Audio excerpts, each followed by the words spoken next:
Bismillahirrahmanirrahim. Assalamualaikum warahmatullahi wabarakatuh.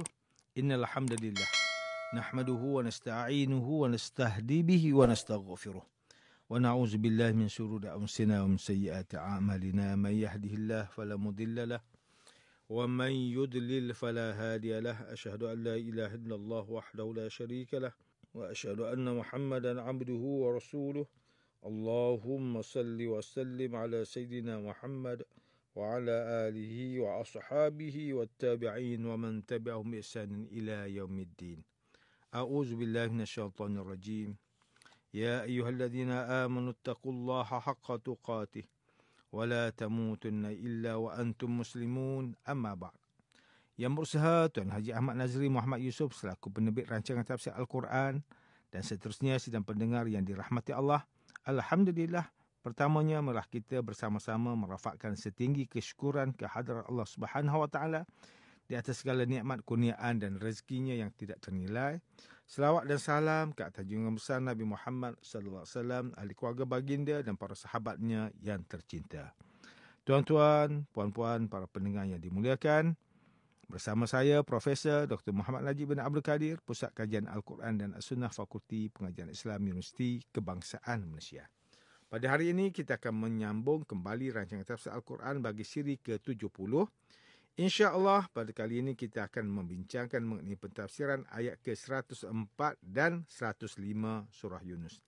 A'udzubillahi minasyaitonirrajim. Bismillahirrahmanirrahim.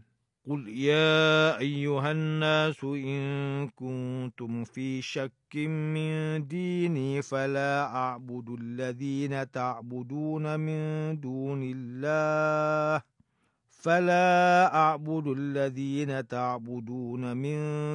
الله ولكن أعبد الله الذي يتوفاكم وأمرت أن أكون من المؤمنين وأن أقم وجهك للدين حنيفا ولا تكونن من المشركين.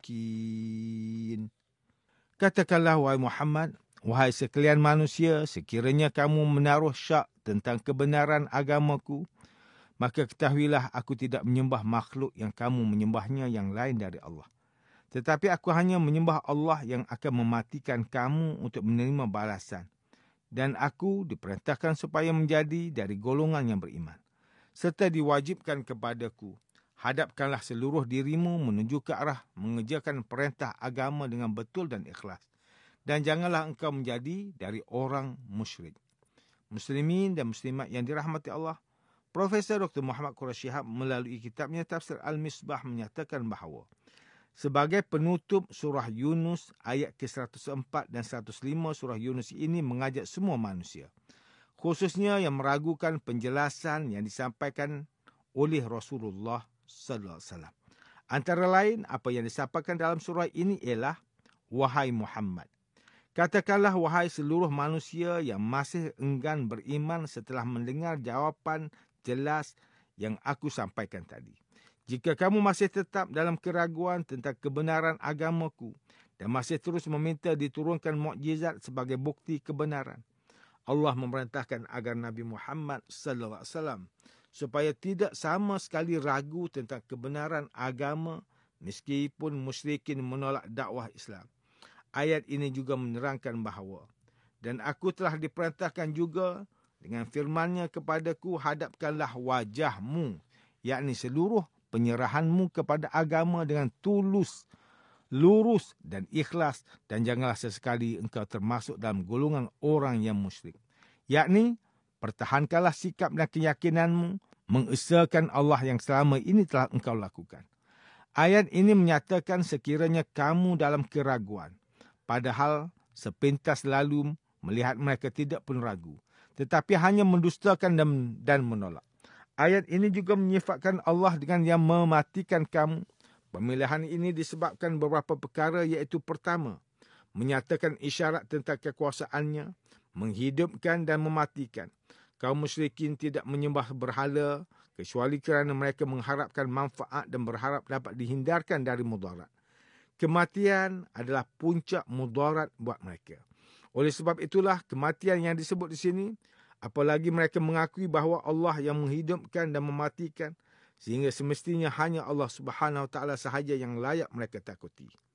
Kedua, dengan menyebut kematian, diharapkan sekiranya mereka dapat merasa takut, maka mereka segera insaf sehingga membatalkan kederhakaan dan rencana buruk mereka. Ketiga, sebagai isyarat tentang kuasa Allah mencipta dan membangkitkan kembali. Seakan-akan ayat ini menyatakan, sedarilah bahawa sebagaimana kamu mengakui adanya kematian, setelah tadinya kamu menikmati hidup di dunia, sedang sebelum hidup di dunia kamu pernah tiada, maka ketahuilah pula bahawa setelah ketiadaan kamu di dunia akibat kematian, Allah masih tetap kuasa, bahkan lebih mudah menghidupkan kamu setelah kematian itu. Kerana kehidupan kamu yang pertama bersumber dari tiada sama sekali, sedangkan menghidupkan kamu dan mematikan telah didahului oleh ada, yakni kehidupan kamu di dunia. Profesor Dr. Muhammad Quraisy turut menjelaskan kalimah Hanif bermaksud agama yang lurus dan tidak bengkok ke kiri dan ke kanan. Ianya adalah seumpama seorang yang berjalan dengan mempunyai hala tuju tertentu dan tidak hiraukan ajakan di kiri kanannya. Dia akan tetap juga dalam perjalanannya yang lurus itu. Manakala bagi kalimah wa umirtu merupakan penegasan bahawa apa yang disampaikan oleh Nabi Muhammad sallallahu alaihi wasallam adalah wahyu Allah Subhanahu Wa Taala. Dengan demikian, ajaran baginda dikukuhkan oleh gabungan dalil yang diperkuat dengan kandungan makna ayat sebelum ini. Sidang pendengar yang dimuliakan, Ustaz Salahuddin Abdullah dan Ustaz Umar Khalid melalui kitabnya Tafsir Mubin, ketika mentafsirkan ayat ke-104 dan 105 surah Yunus ini menjelaskan, Allah Subhanahu Wa Taala menyatakan bahawa bukan menjadi tanggungjawab Nabi Muhammad sallallahu alaihi wasallam untuk menjadikan seluruh umat manusia beriman. Sekiranya Allah Subhanahu Wa Taala menghendaki, nescaya berimanlah sekalian manusia yang ada di bumi. Oleh yang demikian, Allah Subhanahu Wa Taala memujuk Rasulullah SAW agar tidak bersedih terhadap kedegilan orang yang ingkar itu. Sekiranya Allah Subhanahu Wa Taala tidak menghendaki agar mereka beriman, maka adakah wajar baginda pula hendak memaksa manusia supaya mereka menjadi orang yang beriman? Ibn Abbas radhiyallahu anhuma berpendapat bahawa memang menjadi keinginan Nabi Muhammad sallallahu alaihi wasallam supaya seluruh umat manusia itu beriman. Lalu Allah Subhanahu Wa Taala memberitahu baginda bahawa tidak akan beriman seseorang itu melainkan orang yang sudah tercatat daripada azali sebagai orang yang berbahagia, dan juga tidak akan sesat melainkan orang sudah ditakdirkan daripada asal lagi akan sesat. Manakala Profesor Dr. Tengku Muhammad Hasbi As-Siddiqi menulis kitabnya Tafsir An-Nur mentafsirkan ayat ke-104 dengan menyatakan bahawa Allah memerintahkan baginda sallallahu alaihi wasallam untuk menyampaikan secara ringkas tentang tugas baginda kepada semua manusia. Jika kamu meragukan agama yang aku dakwahkan, maka ketahuilah sesungguhnya aku tidak menyembah apa yang kamu sembah, seperti menyembah batu, patung dan berhala. Semua itu tidak dapat beri manfaat dan mudarat kepada diri sendiri, apatah lagi kepada orang lain. Aku hanya menyembah Allah, tidak mempersekutukannya dengan sesuatu. Dialah yang mematikan kamu dan kepadanya lah kamu akan kembali. Serta dari dia kamu akan menerima pembalasan. Aku diperintahkan menjadi seorang mukmin yang bebas dari azab hari kiamat. Profesor Dr. Tengku Muhammad Hasbi As-Siddiqi seterusnya mentafsirkan ayat ke-105 surah Yunus dengan tafsiran.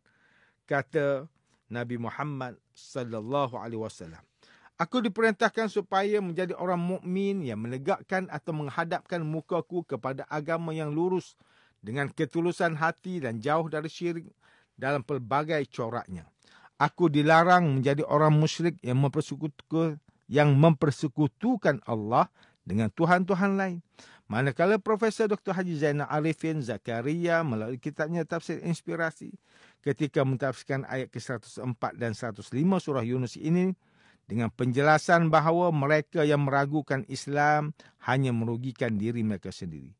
Sesungguhnya orang yang bertakwa itu di dalam hatinya tidak ada lagi keraguan. Seterusnya Nabi dan da'i akan tetap bersemangat dalam dakwah dan akan tetap istiqamah Dengan keikhlasanlah yang akan membuatkan sesuatu itu menjadi indah dan menyenangkan, termasuklah dakwah. Tuan-tuan dan puan-puan yang dirahmati Allah, demikianlah tafsir bagi ayat ke-104 dan 105 surah Yunus. Menurut pentafsiran oleh para ulama, ayat ke-104 dan 105 surah Yunus ini menjelaskan berkenaan ini adalah kata-kata terakhir yang diberikan kepada mereka setelah didakwah berkali-kali, tetapi masih juga tidak mahu menerima ajakan tauhid ini. Apabila Nabi Muhammad sallallahu alaihi wasallam disuruh menyeru kepada semua manusia. Ini menunjukkan bahawa agama Islam ini hanya untuk orang Arab saja, tetapi untuk seluruh dunia. Baginda sallallahu alaihi wasallam mengambil tanggungjawab melakukan dakwah kepada para sahabat dari awal Islam lagi. Para sahabat apabila membaca ayat ini sudah tahu bahawa agama ini adalah untuk seluruh alam.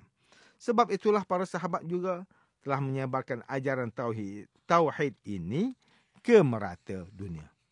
Selain itu, fokus penafsiran dalam ayat ini banyak menyebut berkenaan ancaman menjauhi syirik. Syirik adalah dosa besar yang paling besar, oleh itu ianya diletakkan sebagai dosa besar yang pertama daripada 76 dosa besar yang dihimpunkan oleh Imam Az-Zahabi dalam kitabnya Al-Kabair. Maka jelas, syirik merupakan perkara yang sangat diharamkan dalam Islam. Firman Allah Subhanahu wa taala dalam surah An-Nisa ayat 48, "Innallaha la yaghfiru an yushraka bihi wa yaghfiru ma duna dzalika liman yasha." Sesungguhnya Allah tidak akan mengampunkan dosa syirik mempersekutukannya dengan sesuatu apa jua, dan akan mengampunkan dosa yang lain dari itu bagi sesiapa yang dikehendakinya menurut aturan syariatnya, dan sesiapa yang mempersekutukan Allah dengan sesuatu yang lain, maka sesungguhnya ia telah melakukan dosa yang besar.